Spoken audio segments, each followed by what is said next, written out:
Akkam jirtu kabajamtoota hordoftoota Milkii Miidiyaa. Kun Milkii Miidiyaadha. An Dr. Naawolidha. Nagaa fayyaaf jaalallii bakka jirtanitti isin wajjin haa ta'u isiniin jenna hordoftoota keenya. YouTube keenya warri haaraa taatan subscribe nu godhaa, like nu godhaa, hiriyoota keessaniif immoo share gochuu hin dagatina. Har'a mata duree baay'ee barbaachisaa ta'ee fi faayidaa guddaa qabu isiniif qabannee dhiyaanne jechuudha.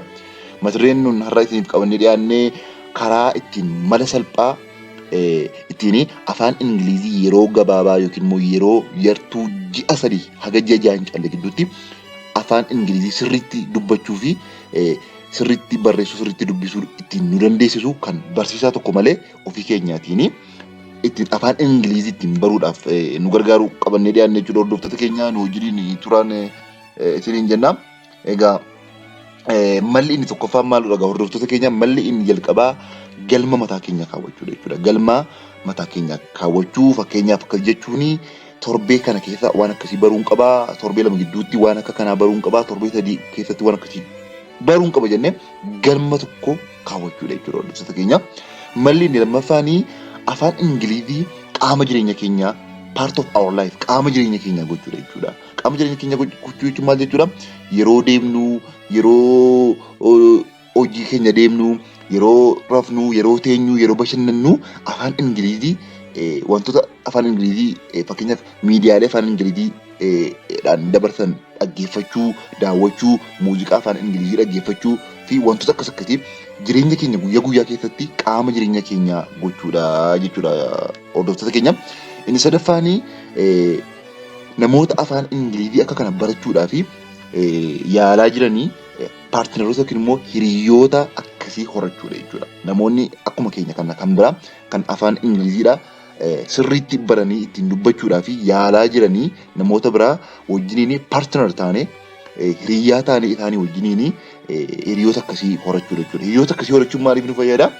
Hiriyoota sana wajjin gaafa muuxannoo wal jijjiiruun jira. Akkasumas immoo wal jajjabeessanii akkaataa itti galma sana gahan irratti information garaagaraa walii fi dabarsuudhaaf nu gargaara jechuudha. Hordoftoota keenya kan hordofuutti jirtan Milkii Miidiyaadha. YouTube keenya subscribe nu godhaa, like nu godhaa, share nu godhaa, nu wajjiniin turaatiin hin jenna. Inni arfaffaan maalidha? Barreeffamoota maateriyaaloota afaan Ingiliziin jiran dubbisuu. Fakkeenyaaf namoonni tokkoon keenya asoosama kan dubbisuu jaallannu jirra. Seenaa namoota bebbeekamoo yookiin seenaa gootota garaagaraa wantoota garaagaraa dubbisuu namni akkuma fedha garaagaraa qaba jechuudha. Akkuma fedha keenyaa sanatti wantoota kana wantoota jaallannu sana kanneen afaan Ingiliziitiin barreeffamanii dubbisuudhaaf yaaludha jechuudha. Wantoota afaan Ingiliziidhaan barreeffamanii maateriyaalota afaan Ingiliziitiin barreeffaman dubbisuu yaalu. Keessumaa wanti nuti dubbisnu wanta jaallannu fakkeenyaaf asoosama kan jaallattan yoo ta'e wanta jaallannu yoo ta'e caalaatti akka nuuni barruu nu gargaara jechuudha. Hordoftoota keenya malli inni shanaffaan maalidha? Yeroo hundumaa shaakalu jechuudha. Practice gochuudha jechuudha.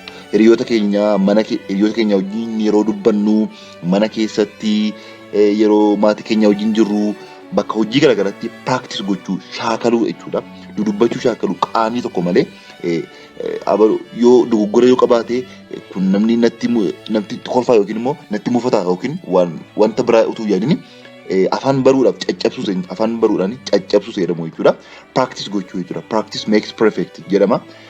Kan namni irra deddeebi'ee practice yookiin immoo godhu yookiin immoo shaakalu perfect ta'uun isaa nafa jechuudha. Kun saayinsii lafa jirudha.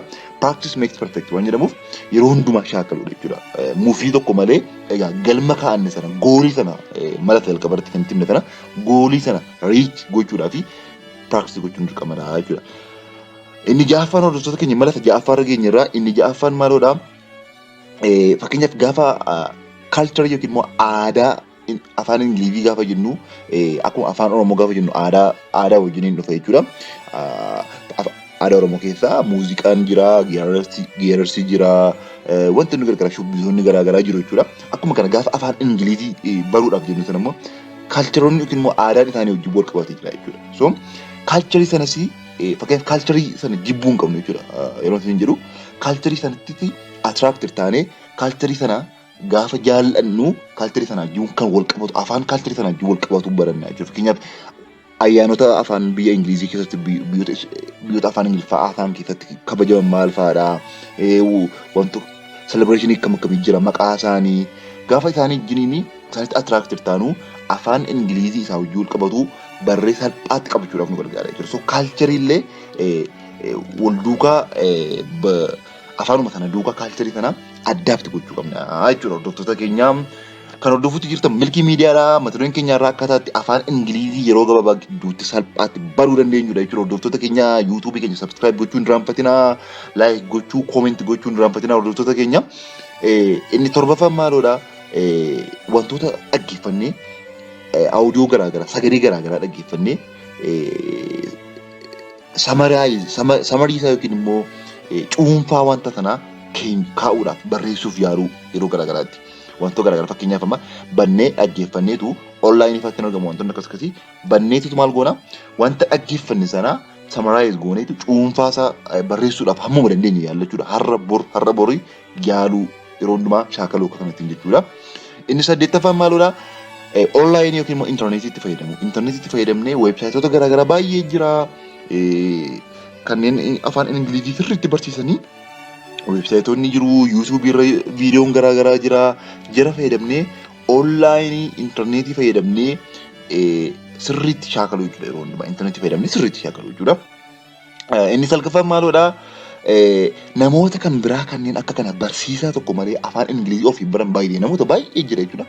Namoota baay'eetu jira. Fakkeenyaaf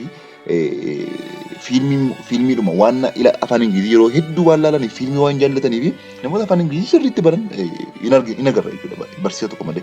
Akkasumallee afaan Arabiffaa, afaan Hindii, fiilmii afaan Hindii isa baay'ee jaallatanii namoonni afaan Hindii sirriitti dubbatan jiru jechuudha. Kanaafiyyuu maal goona namoota muuxannoo akkasii qaban kan biraa jechuudha. Namoota afaan kana sirriitti barsiisaa tokko malee afaan garaagaraa baranii jalarraatii muuxannoo fudhachuu akkamittiin akka isaan godhanii bu'aa bayii isaan keessa darbanii muuxannoo fudhachuu jechuudha. Hordoftoota keenya malli inni kurnaffaaf inni dhumaa jechuudha. Hordoftoota keenya barumsa sana immoo fun and interesting gochuu nuffaa yookiin immoo jibbaa barachuu osoo hin taane wantoota fanii ta'an nama kolfisu koomedii fa'aa wantoota interest nama godhan garaagaraa dubbifnee dhaggeeffannee wantoota sana itti fayyadamuudha jechuudha. Wantoota nama nuffisiisan caalaa wantoota fan nama godhanii fi wantoota nama bashannansiisan itti fayyadamuudha jechuudha. Hordoftoota keenya egaa kabajamtoota hordoftoota milkii miidiyaa haga ammaatti waan wajjin turtanii fi galatoomaa ulfaadhaa horaa bulaatiin jennaa. Egaa maloota kanneen kurnanitti yoo fayyadamtanii shakkii tokko malee afaan Ingilizii yeroo gabaabaa gidduutti bartanii namoota wajjin communicate gochuun hin danda'ama jechuudha. Waan wajjin turtaniif ulfaadhaa galatoomaa amma viidiyoo barsiisaa kan biraa waliin wal agarrutti nagaatti ulfaadhaa.